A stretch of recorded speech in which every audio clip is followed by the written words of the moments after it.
Welcome back friends. Technical analysis के ये एक इम्पॉर्टेंट वीडियो में वापस मैं आपका स्वागत करता हूँ। हम लोग बहुत ही इंपॉर्टेंट कॉन्सेप्ट के ऊपर आज बात करने वाले हैं, वो है वॉल्यूम्स।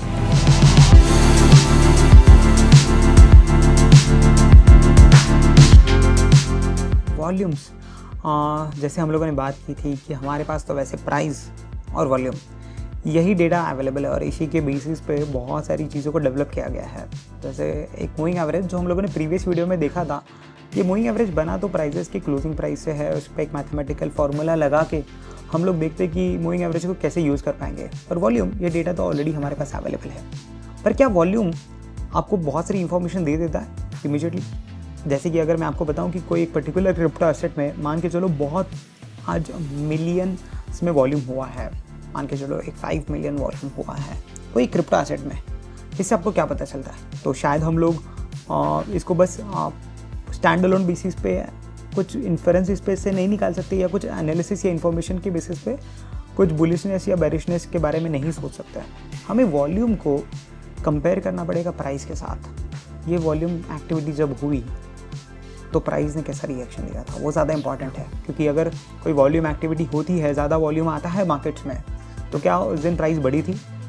क्या उस टाइम पे प्राइस बढ़ी थी या उस टाइम पे प्राइस गिरी थी? वो पर्टिकुलर दिन पे क्या हुआ एग्जैक्टली, इसको हम लोगों को कोरिलेट करना ज़रूर चाहिए वॉल्यूम्स के साथ। तो वॉल्यूम स्टैंड अलोन बेसिस पे हमें कोई इन्फॉर्मेशन नहीं देगा, बट येस उसको प्राइस के साथ जब हम लोग कंपेयर करेंगे तो हमें काफ़ी सारी चीज़ों के बारे में पता चलने वाला है।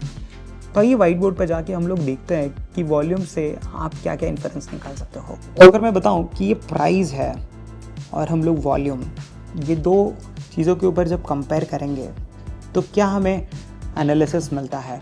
मान के चलो प्राइस ऊपर जा रही है और इसमें वॉल्यूम भी ज़्यादा है, मतलब प्राइसेस ऊपर जा रही है स्ट्रांगली और वॉल्यूम ज़्यादा है। ज़्यादा इन सेंस इसके पहले हो रहा था उसके कंपैरिजन में।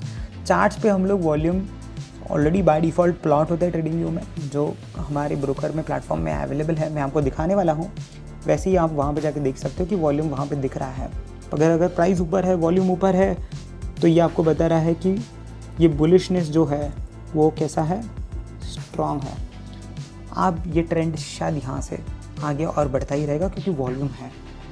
हो सकता है प्राइस ऊपर जा रही है पर वॉल्यूम नीचे जा रहे हैं, मतलब पिछले जो वॉल्यूम्स हुए उससे कम वॉल्यूम हो रहा है। ये आपको एक कॉशियस साइन दे रहा है। कॉशियस साइन क्यों दे रहा है? क्योंकि प्राइसेस बढ़ तो रही है बट वॉल्यूम बैक्ड नहीं है। लोग इसके साथ शायद नहीं है, ज़्यादा लोग इंटरेस्टेड नहीं है। वॉल्यूम आपको इंटरेस्ट बता रहा है, बराबर। ज़्यादा वॉल्यूम है मतलब ज़्यादा इंटरेस्ट है प्राइस में। अगर वही इंटरेस्ट ज़्यादा है और प्राइस ऊपर जा रही है तो हम लोग स्ट्रॉन्ग बुलिश हैं। पर अगर वही प्राइसेस बहुत गिर रही है और मान के चलो वॉल्यूम बहुत बढ़ रहा है, तो अभी इंटरेस्ट कहाँ पे है? स्ट्रॉन्ग बेरिश में। क्यों? क्योंकि कौन ज़्यादा हावी है वॉल्यूम में, ये हमें क्लोज से ही पता चलने वाला है। जैसे आज अगर प्राइस का क्लोज लो की तरफ हुआ है और वॉल्यूम ज़्यादा है, हम लोग बोलेंगे सेलर ज़्यादा पावरफुल थे और उन्होंने आज ज़्यादा वॉल्यूम भी लगाया, बहुत ज़्यादा ताकत भी लगाई है। ये हमें वॉल्यूम बताता है। प्राइस नीचे जा रही है और वॉल्यूम प्रोबेबली भी नीचे जा रहा है अभी, तो ये हमारा फोर्थ और आखिरी शायद कॉम्बिनेशन है जहाँ पे प्राइसेस भी गिर रही है और वॉल्यूम भी गिर रहा है। हो सकता है यहाँ पे प्राइसेस हॉल्ट कर जाए, प्राइसेस हॉल्ट हो या रिवर्सल लेवल हो। सिमिलरली अप ट्रेंड में ये जो कॉशियस हमें सिग्नल मिला था, ये भी एक रिवर्सल सिग्नल ही है कि प्राइसेस ऊपर तो जा रही थी पर वॉल्यूम्स गिर रहा था। जहाँ पे वॉल्यूम्स कम हो रहा है वहाँ पे एक तो मार्केट थोड़ा साइडवेज हो जा सकता है या वहाँ पे थोड़ा हॉल्ट या रिवर्सल सिग्नल्स आने के चांस है। इसीलिए वॉल्यूम्स को देखना बहुत ज़रूरी है, क्योंकि बहुत बार हम लोग वॉल्यूम को जो सपोर्ट और रेजिस्टेंस है, अगर हम लोग इसके साथ कंपेयर करें तो वो ट्रेड लोकेशन पे एग्जैक्टली क्या हो रहा है ये समझना बहुत क्लियर हो जाएगा, हमारे लिए थोड़ा पिक्चर क्लियर हो जाएगा। चलो हम लोग सपोर्ट और रेजिस्टेंस थियरी के एंगल से जानते हैं। मान के चलो ये कोई रेजिस्टेंस है, प्राइजेस यहाँ पे होल्ड कर रही है और यहाँ पे जा रही है और मैं सोच रहा हूँ ये ब्रेकआउट है। तो बहुत बार ब्रेकआउट के बारे में बात होता है कि ये ब्रेकआउट के बाद प्राइजेस नीचे आ गए। क्यों नीचे आ गए? हो सकता है ऐसा कि यहाँ पे जो प्राइसेस नीचे आ रही है, यहाँ पे जो वॉल्यूम एक्टिविटीज़ हुई, यहाँ पे मुझे वॉल्यूम एक्टिविटीज़ को देखना बहुत ज़रूरी है। यहाँ पे जो वॉल्यूम हुआ था वो कैसा था, क्या पार्टिसिपेशन ज़्यादा था, क्या पार्टिसिपेशन कम था वॉल्यूम का। अगर ज़्यादा पार्टिसिपेशन था तो प्राइसेस ने तो शायद ऊपर जाना चाहिए था, बट बहुत बार जब हम लोग देखते हैं कि ब्रेकआउट फेल होते हैं ब्रेकआउट फेलियर के केस में वहाँ पे वॉल्यूम्स ब्रेकआउट पे लो होता है, वॉल्यूम लो है, और अचानक जब ब्रेकआउट फेल हो जाता है यहाँ पे आपके वॉल्यूम ज़्यादा बढ़ जाते हैं, नीचे के साइड पे आपको ये वॉल्यूम बार यहाँ पे ज़्यादा मिलता है। तो ब्रेकआउट फेलियर्स में भी आपको वॉल्यूम बहुत ज़्यादा इंपॉर्टेंट है। सिमिलर केस में अगर आप सोच रहे हो कि मार्केट में एक डाउन मूव आ रहा है, ये प्राइस है और यहाँ पे अभी नीचे होल्ड कर रहे हैं, तब वॉल्यूम्स भी डिप हो रहा है। पहले यहाँ पे जब हो रहा था तब ये वॉल्यूम्स बार है बहुत बड़े बड़े हैं, और अभी यहाँ पे वॉल्यूम बार छोटा हो गया। तो ये जो ट्रेंड है वॉल्यूम का वो भी कम हुआ प्राइस के फॉल के। यहाँ पे आप सोच सकते हो कि शायद रिवर्सल आ सकता है। तो ये रिवर्सल आप प्रोबेबली आपके जो शॉर्ट पोजीशन है वो एग्जिट करने में आपको हेल्प हो सकता है। तो वॉल्यूम बहुत ही इंपॉर्टेंट इंडिकेटर है। अगर हम लोग वॉल्यूम्स को ठीक से प्राइस के साथ कोरिलेट करके अंडरस्टैंड करें तो हमें काफ़ी अच्छी इन्फॉर्मेशन मिल सकती है, और ये इन्फॉर्मेशन को हम लोग बहुत अच्छी तरीके से यूज़ कर सकते हैं हमारे एंट्रीज के लिए, हमारे एग्जिट्स के लिए, हमारे थॉट प्रोसेस के लिए, जहाँ से हम लोग प्राइस के बारे में एक बेटर इन्फॉर्मेशन निकाल सकें।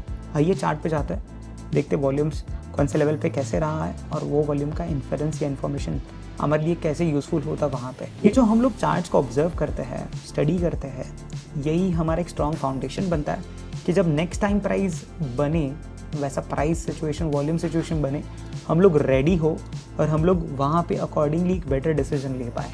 तो अभी हम लोगों ने वापस लगाया बिटकॉइन का चार्ट, जहाँ पे हम लोगों ने पिछले वीडियो में मूविंग एवरेजेस लगाए थे 20 और 50। अभी जानते कि वॉल्यूम्स कहाँ पे हुआ है। यहाँ पे आप देखिए एक बहुत बड़ा वॉल्यूम स्पाइक, और ये वॉल्यूम स्पाइक के बाद आप जब ये कैंडल को कंपेयर करते हो तो आप ये कैंडल को देखते हो तो यहाँ पे आपको बहुत बड़ा विक दिख रहा है, ये नीचे हो सकता है बाइंग आए। जब बड़ा वॉल्यूम होता है तो बड़े वॉल्यूम के बाद आपको चाहिए एक तो वहाँ पे फॉलो थ्रू। अगर ये प्राइजेस यहाँ पे बेरिश थी, मूविंग एवरेजेस के नीचे थी, तो मेरे लिए स्ट्रक्चर तो वैसे बेरिश था क्योंकि प्राइजेस मूविंग एवरेज के नीचे हैं और बहुत ज़्यादा बड़ा वॉल्यूम आया। इसको काफ़ी बार एक सेलिंग क्लाइमैक्स भी कहा जा सकता है कि जब बहुत बॉटम पे बहुत बड़ा वॉल्यूम आता है तो वो सेलिंग क्लाइमैक्स भी कहा जाता है। हम लोग वाइकॉफ थ्योरी ये कॉन्सेप्ट के ऊपर बात करने वाले हैं आने वाले कुछ वीडियोस के बाद, उसमें इसके बारे में डिटेल में डिस्कशन करेंगे। बट वॉल्यूम्स बहुत इंपॉर्टेंट रोल प्ले करेगा। आपको वॉल्यूम्स को ऑब्जर्व करना है तो आपको एवरेज वॉल्यूम देखना है कि एवरेज कितना वॉल्यूम हो रहा है, और आप एवरेज वॉल्यूम के ऊपर ये जो वॉल्यूम कैंडल्स है, ये वॉल्यूम कैंडल्स के टाइम वहाँ पे क्या हुआ था प्राइस में, यहाँ पे सपोर्ट के साथ अगर प्राइस ऊपर जा रही है तो मेरे लिए विद वॉल्यूम सपोर्ट हुआ है, प्राइजेस का स्ट्रक्चर पॉजिटिव है, मैं यहाँ शायद बहुत अच्छा लॉन्ग अपॉर्चुनिटी हो सकता था। और यहाँ पे अगर वॉल्यूम्स बढ़ रहा है और प्राइजेस नेगेटिव स्ट्रक्चर में है तो मेरे लिए यहाँ पे ट्रेड लोकेशंस काफ़ी अच्छे बनते हैं बेरिश के। तो मुझे ये कन्फर्मेशन मिलता है वॉल्यूम के साथ साथ। जब आप वॉल्यूम्स को प्राइस के साथ कंपेयर करते हो, अभी देखो उसके साथ साथ तो मूविंग एवरेज वाला भी डेटा है हमारे पास, वो इंडिकेटर भी है। तो जब काफ़ी सारी चीज़ें कोरिलेट करने लग जाती है और काफ़ी सारी चीज़ें आपको एक ही डायरेक्शन में इंडिकेट कर रही है तो आपका कन्विक्शन बढ़ जाता है। हो सकता है आप वो पर्टिकुलर सेटअप को स्टार रेटिंग दे दो कि इतने सारे स्टार्स आपके फेवर में हैं, इतने सारे रैंकिंग्स आपके अगेंस्ट में, बुलिश में है, बेरिश में है। ये आपका ट्रेड प्लान बनाने के बाद एक बहुत बड़ा सिस्टम बन सकता है जो रैंकिंग आपको दे दे, और रैंक के हिसाब से आप आपकी पोजीशंस को मैनेज कर पाओ। जो लिवरेज और मार्जिन्स की बात हम लोगों ने की थी, आपकी रैंकिंग आपके ट्रेड सिस्टम की आपको ये लिवरेज और मार्जिन्स में भी हेल्प करेगी कि आप अपनी पोजीशन को कैसे बनाते हो, क्या लेवल पे बनाते हो, कैसे आपका कन्विक्शन है उसके ऊपर। तो ये कन्विक्शन डेफिनेटली इंक्रीज करता है वॉल्यूम आपका, और वॉल्यूम्स के साथ साथ आपको ये भी पता चलता है। जैसे अभी ये अपमूव आ रहा है फॉर एग्जांपल, ये अपमूव में अगर वॉल्यूम का पार्टिसिपेशन देखें तो थोड़ा कम है, तो मैं अपमूव में इतना शायद अभी बिलीव नहीं करूँगा। तो वैसे ही आपको वॉल्यूम्स को कंपेयर करना है, वॉल्यूम्स को एग्जिस्टिंग या रीसेंट प्राइस एक्शन के साथ जाके चेक करना है कि क्या ये वॉल्यूम्स आपके लिए फेवरेबल है या नहीं। See you in the next video, जहाँ पे हम लोग नेक्स्ट इंपॉर्टेंट कॉन्सेप्ट्स और इंपॉर्टेंट इंडिकेटर्स के ऊपर डिस्कशन चालू करने वाले हैं। Thank you.